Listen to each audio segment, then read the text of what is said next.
Hi guys, it's Emily from Novelle Novels and welcome to today's video. This is my November wrap-up part 2. Now, I'll start off with the boring old stats and everything, but first of all, I just want to thank all you subscribers. I've actually reached 595 subscribers today. If you want to shout me out, if you want to help, because if we get to 600 before Christmas, I'm going to do a live video. So if you want to help, if you're not subscribed yet on my channel, please ring on the ding-a-ling. If we can get me up to 600 before Christmas, I will do a live show and I will do some fun things. So let's see if we can do it, shall we? But thank you all anyway, all of you subscribers. You all mean so much to me and I'm so sodding grateful for each and every one of you. You've really made this year, considering what the tough year it's been, you've really made things better for me. And I've got the cat that's decided to jump in. So now let's get started and let me tell you all my figures. I'm actually quite happy with this month. So my TBR at the start of December of the unread books on my shelf was 418. I bought 17 books. By the way, guys, most of this was done before lockdown. I did buy a couple at the pound shop and a couple on Amazon.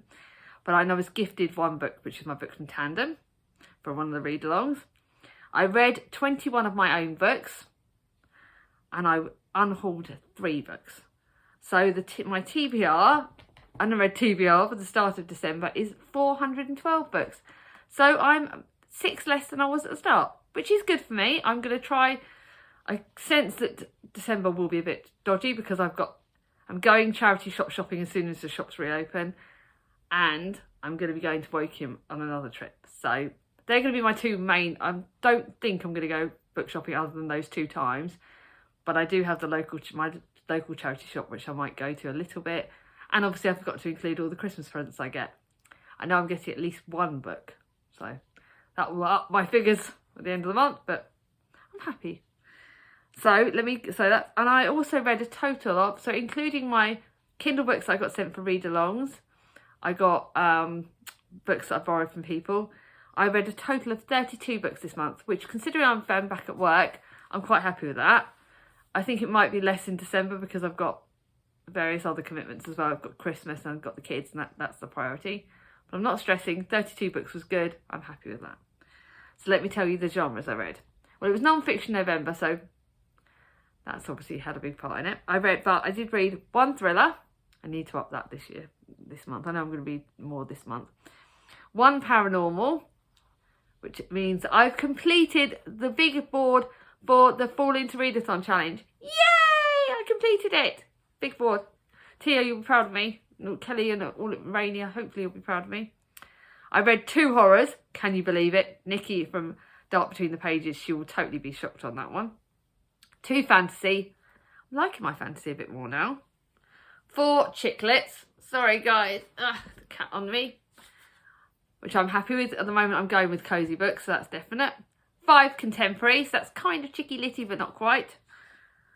8 non-fiction books, which, considering what non-fiction books are like, I'm happy with that. And yet again, the top genre of the month was historical fiction, which is 9. I'm happy with this. Anyway, shall I now get round to the books I'm going to show you if my cats decide to let me?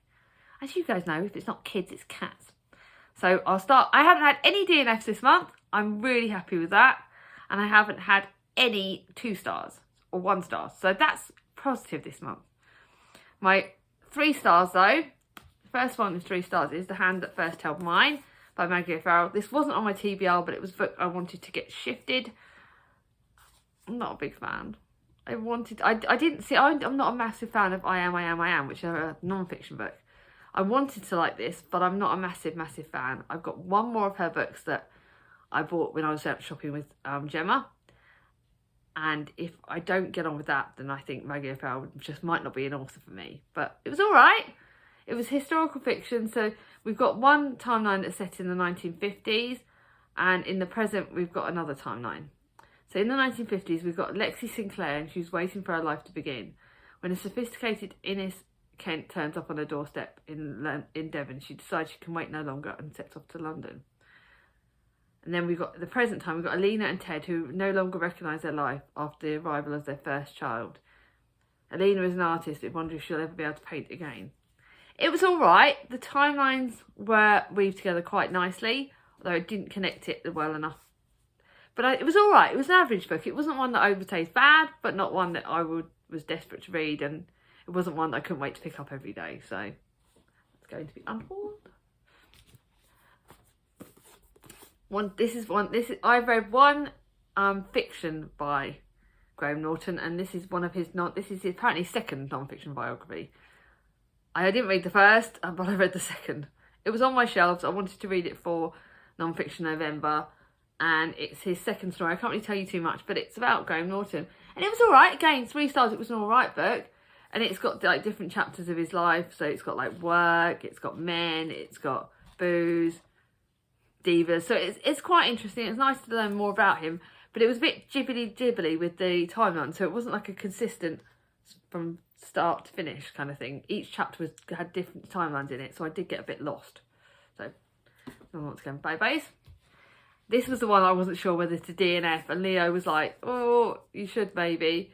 But I did carry on with it. I did persevere. This is my book that was my TBR pick for the month, and it was set into the Spanish, just after the Spanish Civil War in the World War II.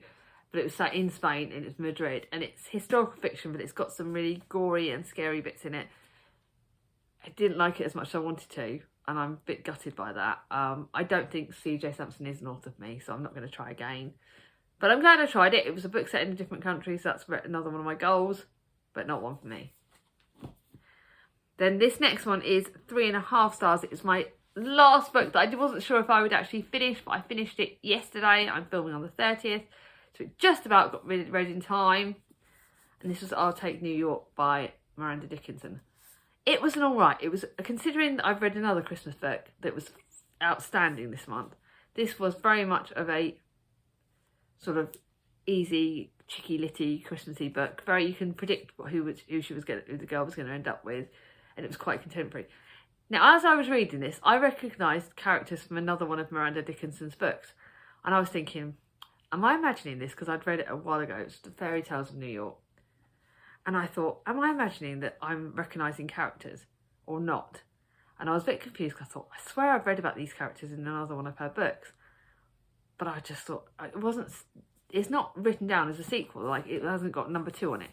And then when I read the notes at the end of the book, you know, the author notes, she was actually answering the questions, and she actually said that it's virtually a sequel to the Fairy Tale of New York.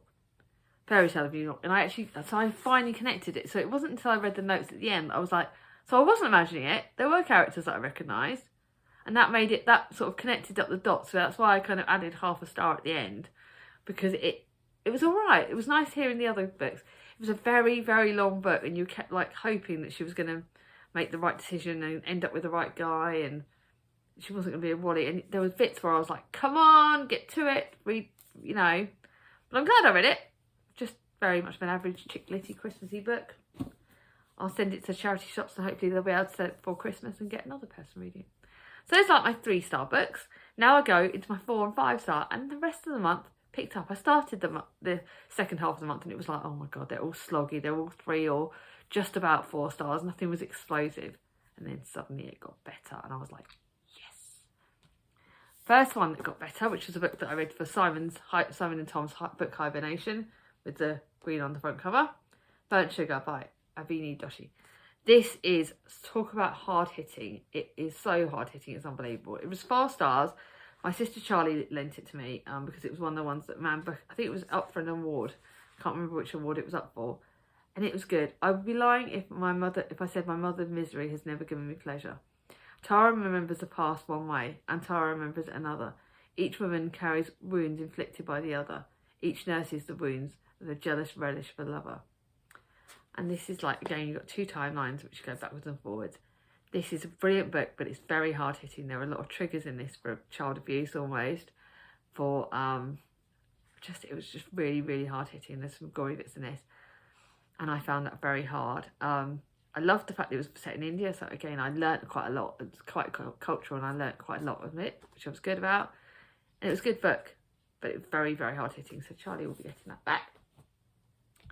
Now, one of the ones you know I was so excited about, which was my book on the life of Charlotte Bronte by Elizabeth Gaskell. You guys know I love the Bronte sisters. I love them so much. And this book taught me so much.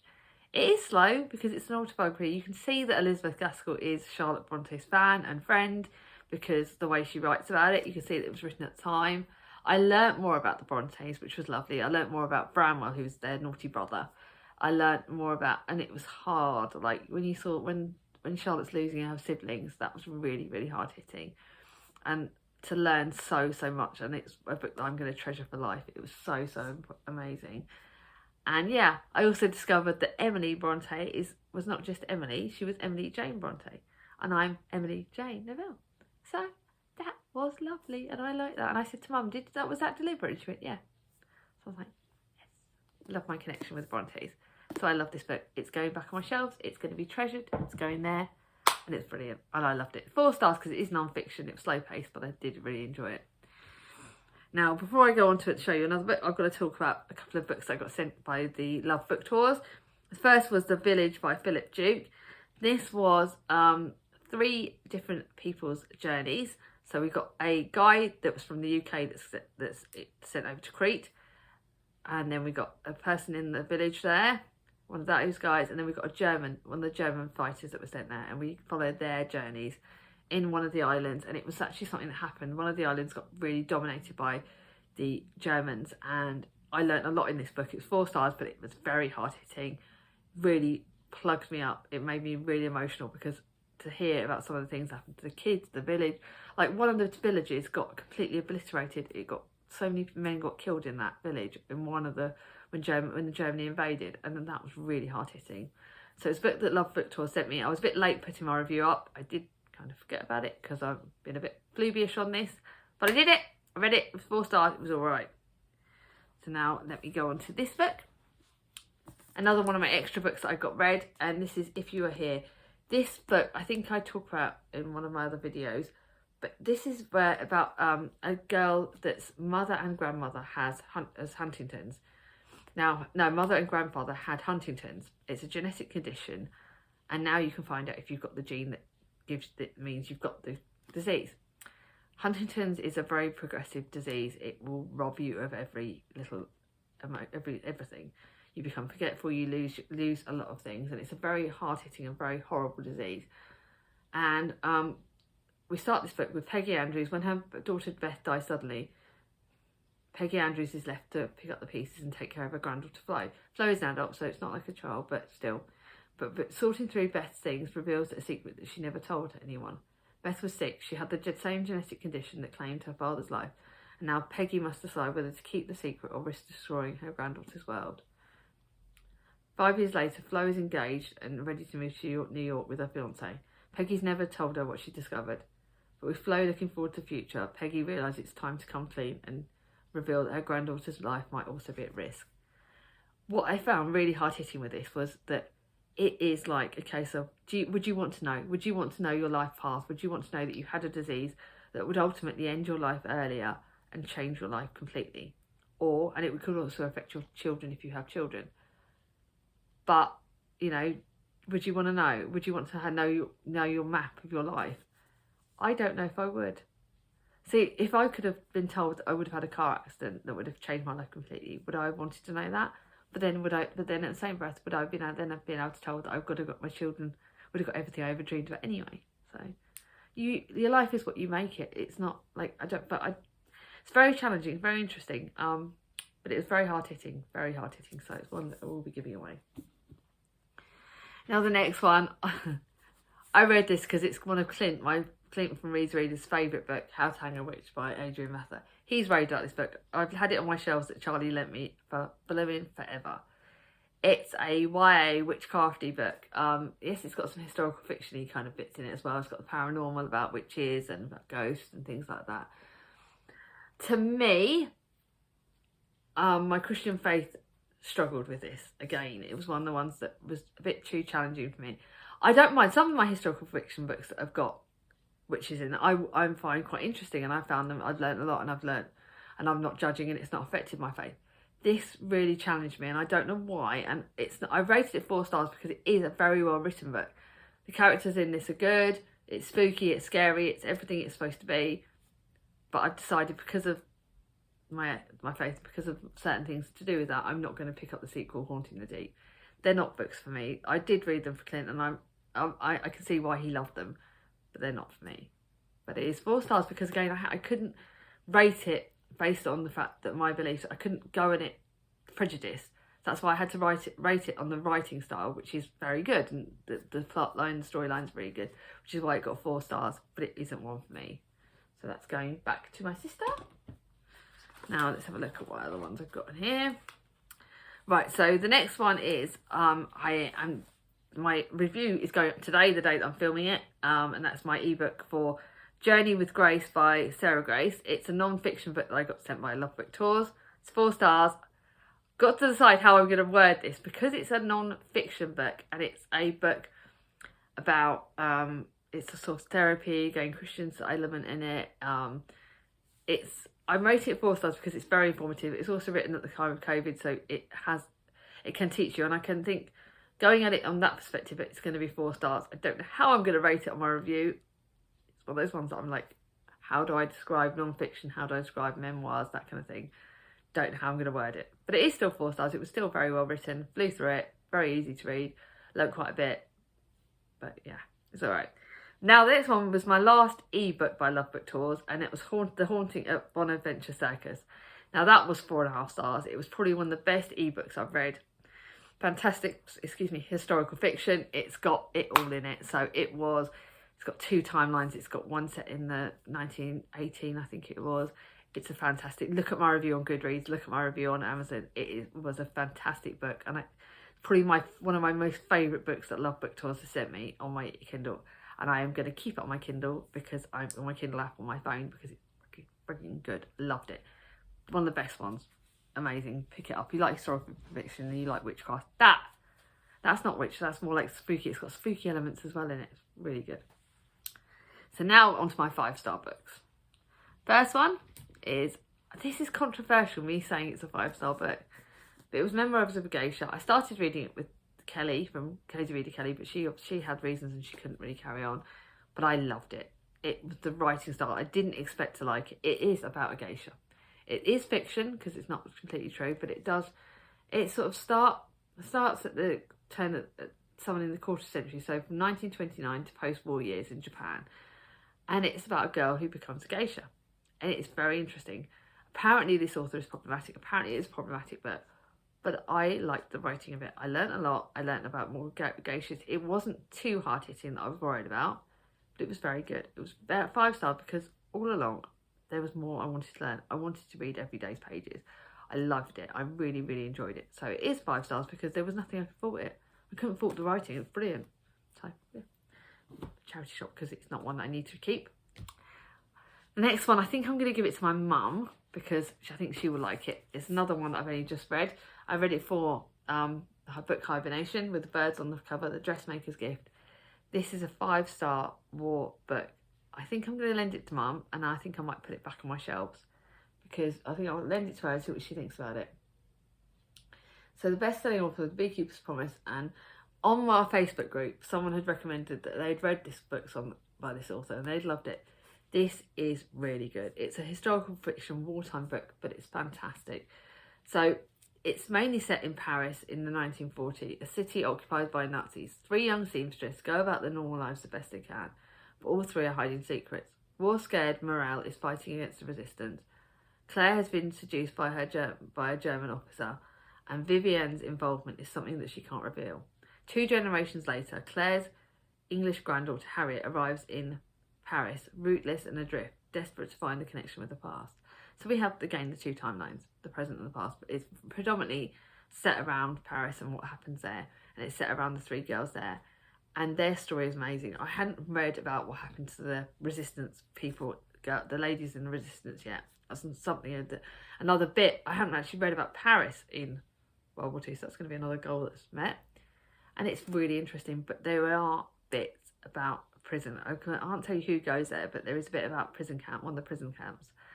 and that is very hard hitting. There's some gory bits, there's some hard hitting bits. There was a lot of bits where I cried my eyes out, but it's very well written, beautiful book. I think if you like wartime books but you want to go from a different country, this is a way above and beyond Winter in Madrid, because Winter in Madrid was wartime in Spain, but it was different writing. This was a lot more about the ladies, and you could relate to it, and it was really good. I loved it, really thoroughly loved it. So Mummy, you're going to have that, so it's going to go to Mummy's shelf.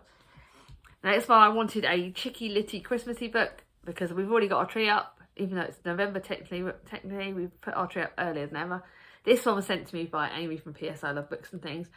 I am going to be keeping it. I'm actually going to keep a Chicklet, because this was friggin' amazing. Snowflakes and cinnamon swirls on the Winter Wonderland.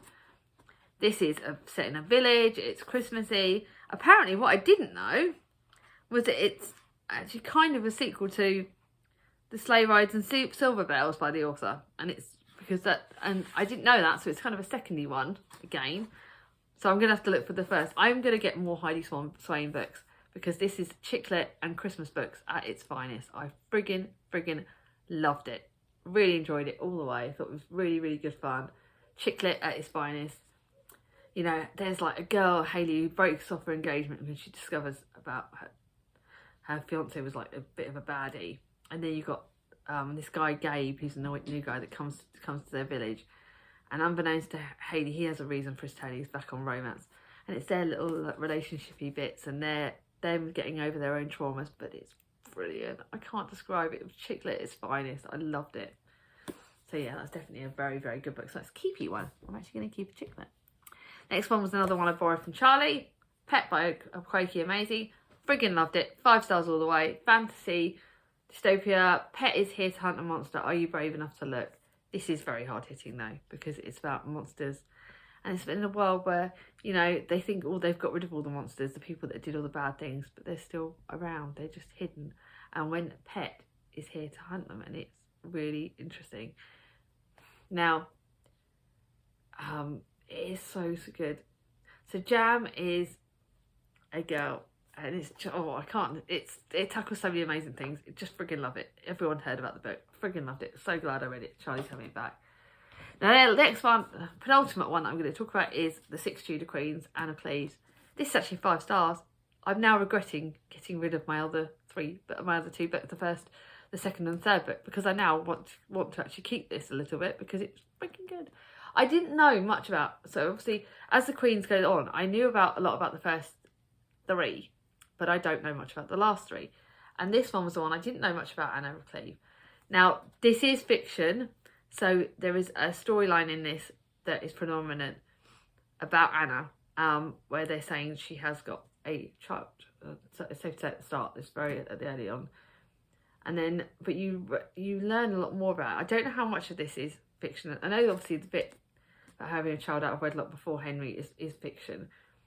But this portrays King Henry VIII in a very different light, because he actually wasn't as bad to Anna as everyone's made out. And you've discovered that, yes, he didn't fancy her or fall in love with her, but he loved her as a friend. And that element, that seeing the nicer side of Henry that way, was really lovely. It was nice to learn more about Anna, and that to learn, like, she was genuinely actually friends with Mary, Princess Mary, and to watch their relationship and see that go through the books was really interesting. I learned a lot. Buddy read this with the lovely Elise from Elise Reads and Speaks, and I thoroughly loved it. Really enjoyed this book. I'm now gutted. I don't know whether I'm going to keep it and try and hunt for the other 2 books again, or what I'm going to do. So it's going to go on my pile of, I'm not sure what I'm going to do with it yet, because I did love it and I think I could actually reread it.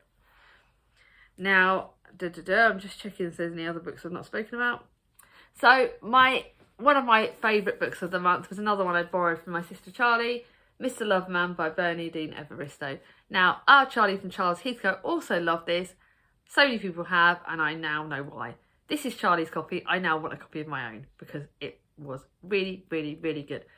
It's completely different from Girl, Woman, Other, but it's actually, it's just cosy. It was brilliant. I flew through it. 74-year-old Antiguan-born and flamboyant Hackney personality, Barry is best known for his dapper taste and fondness of retro suits. He's a husband, a father and a grandfather, and for the past 60 years he's been in a secret relationship with his childhood friend and soulmate, Morris. Loved it. Loved it. The representation of Barry, as he's a man that's had to spend his whole life hiding his sexuality away, hiding who he really loves away, but he is still devoted to his family. And I loved it. I loved it. It's brilliant. One I definitely recommend. I definitely want to read more of Bernardino Evaristo's book, because this is one of the best books ever and I loved it. So that, and I will say I wasn't sure about my other favourite book of the month. I found, being honest, none of my non-fiction books stand up to it.